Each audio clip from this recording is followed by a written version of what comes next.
Classical economics. During the mercantilist era of the 18th centuries, many absurd protectionist policies made by merchants influenced the economic policy of European countries. This was because merchants tend to act selfishly to keep their industry alive, even if it harms society. In 1776, Adam Smith published his phenomenal works, An Inquiry in the Nature of the Causes of the Wealth of Nations, as a response to mercantilism. Smith argued that the European countries could become more prosperous by opening up trade. In simple terms, no one can grow rice, sow clothes, and build their own house all by themselves, because no one has advantage in everything. The cost and time of producing everything alone would be greater than buying from someone more efficient.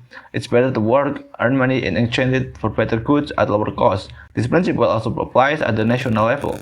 Classical economics theory was developed by thinkers such as David Ricardo, Thomas Malthus, and Jean-Baptiste. The classical view of the market is that it should be left alone. The government should not interfere so that the market can move toward efficiency. The government's role is merely to provide a safe stage through the law enforcement so that the invisible hand can dance upon it. The invisible hand is the economic metaphor describing how individuals acting in their self-interest in the free market can intentionally generate greater social benefit for society as a whole. This concept explains that through the interaction of the supply and demand, resource allocation will automatically reach equilibrium, promoting efficiency and prosperity without excessive government intervention. But wait, there is one man who challenged this market mechanism: Marxian Economics. Karl Marx viewed the market as a battlefield between social classes. While this market could create prosperity, the weak could not survive. When a few people become very rich from the accumulation of capital, there are also children and pregnant women forced to work for long hours.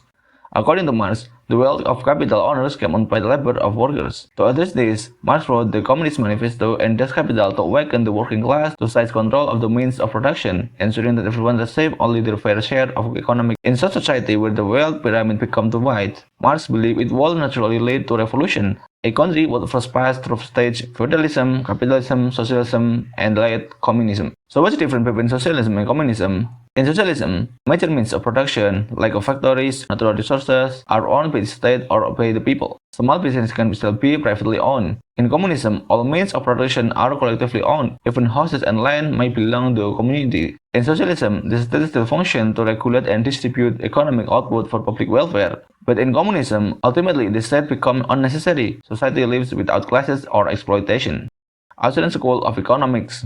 Classical economics had a weakness known as the paradox of value. Why is water, which is essential to life, valued less than diamond? If all diamond disappeared, life would continue. But if water vanished, humans could not survive. This problem was solved by Karl Menger, who introduced the principle of marginal utility. Water is indeed useful, but as its supply increased, its original usefulness declines because it began to satisfy less important needs. Human needs are subjective and differ from person to person. Thus, Friedrich Hayek rejected the idea of the central plan economics and socialism. According to him, central planners or government cannot know the needs of millions of individuals. Without a price system reflecting supply and demand, production decisions are made blindly, like groping in the dark. In his book, The Road to Saddam, Hayek also warned that the central plan economy leads to totalitarianism, as he seen the Soviet Union and Nazi Germany. Plan economists, he argued, do not realize Marx and Engels' dreams of communism that there is no social classes. Instead, they become tools of power to oppress citizens. For example, in Ukraine, under the Soviet Communist Party, farmers who restricted collectivization were denied food, leading to 4 to 7 million dead from famine.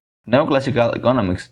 Along with Menger, Jevons and Walras also introduced the concept of marginal utility, but they developed it more mathematically. Walras transformed economics from a descriptive science like in Adam Smith era into a mathematical one. Over the time, more models emerged such as supply and demand curve, consumer and producer surplus, profit competition, perfect knowledge, and so on and so on. Keynesian Economics. During the Great Depression, economic growth fell drastically. Unemployment was high. This crisis tested the theory that the market could return to equilibrium on their own. But in 1936, British economist John Maynard Keynes published the general theory of employment, interest, and money. He argued that the government must intervene to restore the economy. GDP accommodated by consumption, investment, and government spending. When consumption and investment declined during a depression, Keynes suggested that the government should increase government spending. He also recommended that the government use fiscal policy and central banks to use monetary policy to stabilize the business cycle. If the economy is unstable, animal spirit, the emotion-driving investment, will turn into fear, discouraging entrepreneurs from investing and worsening the downturn. During crisis, people also tend to save more money due to the uncertainty. But this good intention worsens the economy because money is saved, so there is no spending that reducing aggregate demand.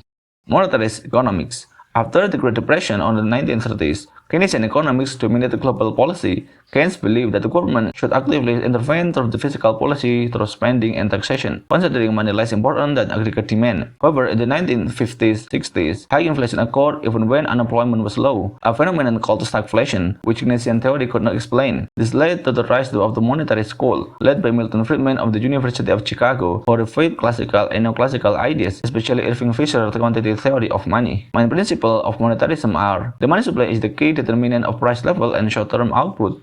Government should avoid frequent monetary policy change, as their effects have time lags and may worsen fluctuation. Like classical economists, monetarists believe markets are efficient and self-adjusting. Recommend a rule-based policy, such as money growth rule, expanding the money supply at a steady and moderate rate annually. Austrian School, Part 2. Returning to the Austrian School. In contrast to Keynesian and monetarist views, Austrian economists argue that the crises are not caused by the free market, but by government and central bank intervention that distort natural market structure. During the Great Depression, there was famous debate between Hayek and Keynes. John Maynard Keynes. F.A. Hayek. Yeah, we're opposed.